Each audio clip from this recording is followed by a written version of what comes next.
Hello everybody, welcome back. This is JimmyUltima as always, and this is Crash BandiCRAFT 2. That is right, we are back here in our redstone testing world.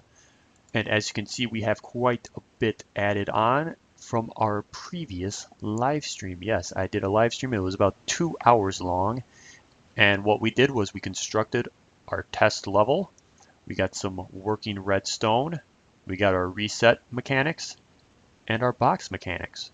So we're just going to kind of break it down and how it all works. So what I have here, I do want that back on for testing purposes. So what I have here is changing of my levels. So like whether I'm level 1 or on level 77 in this case. So I think that one's 0, that's 77.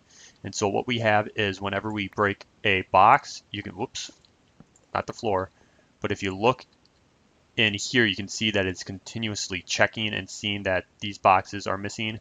So if you look on the boxes to over here, let's not make it dark. Where's my mouse? There it is. So when you look over here, it's going up every time I break a box. When I punch out our melon here, we get a checkpoint now. So then whenever I die, so we'll say pits, death, or water, I'm back at the previous the last checkpoint that I accomplished. There's still some work that needs to be done, like if I were to fall in the pit now, those boxes need to respawn, but we're not there yet. We're getting there, but we're not there yet. So as I continue along, I want to collect all of the boxes. So, and it does work with water as well. So if I were, let's break that one so I just spawn right there. So as you can tell, it does work with the water. So then now I have my magic sponge line. So when I cross it, my box gem appears saying that I've collected it. Now there's a couple things that need to happen. Like I need to make sure that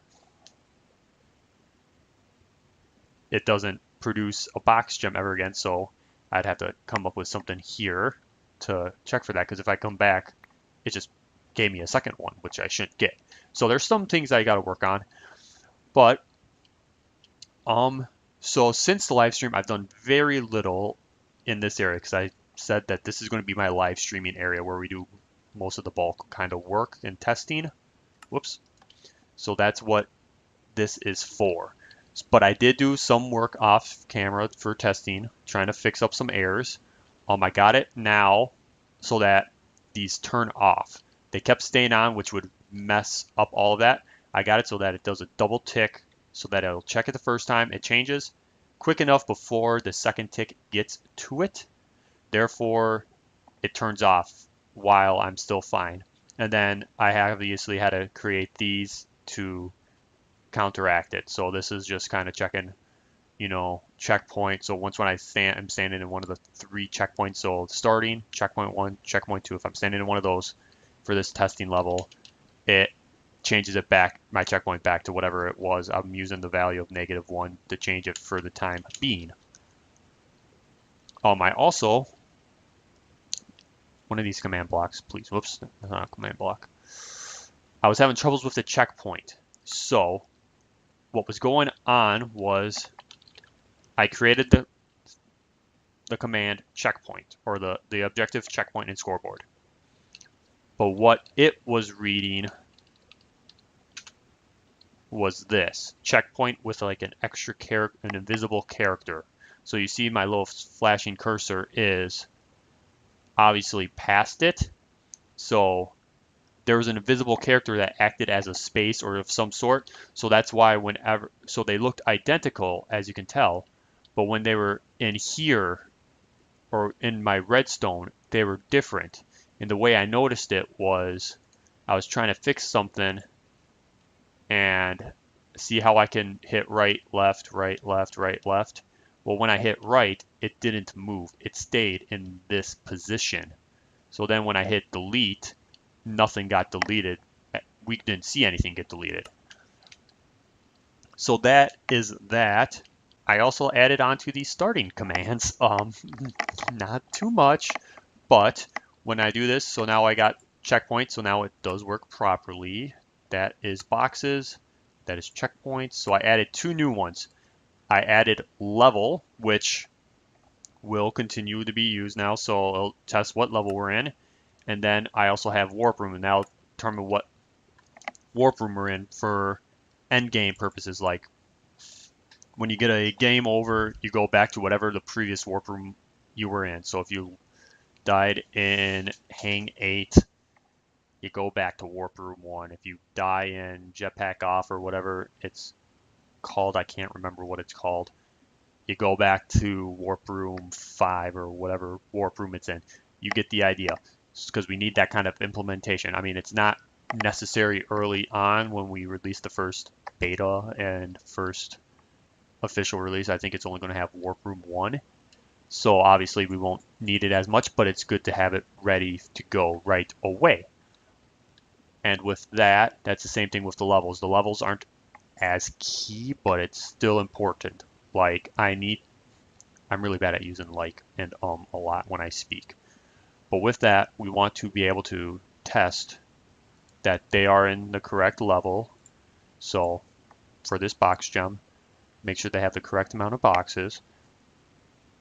I could even, if I really wanted to, I could put warp room to make sure they're not cheating around and teleporting to off levels, but you know, you never know. Something to think about for the future.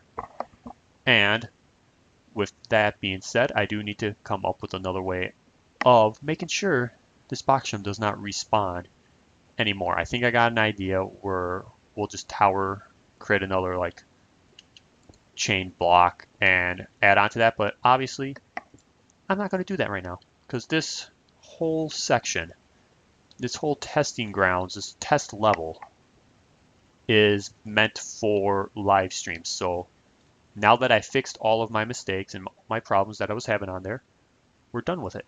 I'm done with it until I live stream again.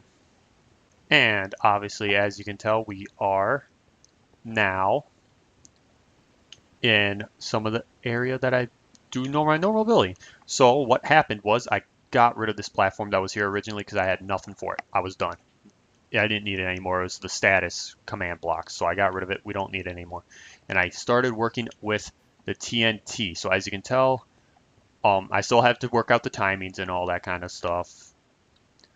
But we got the effects of it going from the regular TNT, which is in my hand, not on the plate anymore.